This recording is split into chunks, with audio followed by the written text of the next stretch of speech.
जिल्हा परिषद निवडणुका पुन्हा लांबणीवर पडण्याची शक्यता आहे। सर्व जिल्हा परिषदांच्या निवडणुका एकाच वेळी घेण्याबाबत सुप्रीम कोर्टात नव्याने याचिका दाखल झाली, त्यावर आज सुनावणी पार पडेल।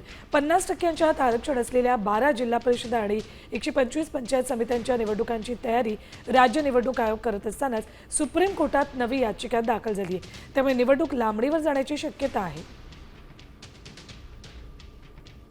50% आरक्षण ओलांडलेल्या जिल्हा परिषदा बघा: नंदुरबार 100%, पालघर 93%, गडचिरोली 78%, नाशिक 71%, धुळे 73%, अमरावती 66%, चंद्रपूर 63%, यवतमाळ 59%, नागपूर 57%, अकोला 58%, ठाणे आणि गोंदिया 57%, वाशिम आणि नांदेड 56%, हिंगोली 54%, वर्धा जळगाव 54%, बुलढाणा भंडारा लातूर 52%।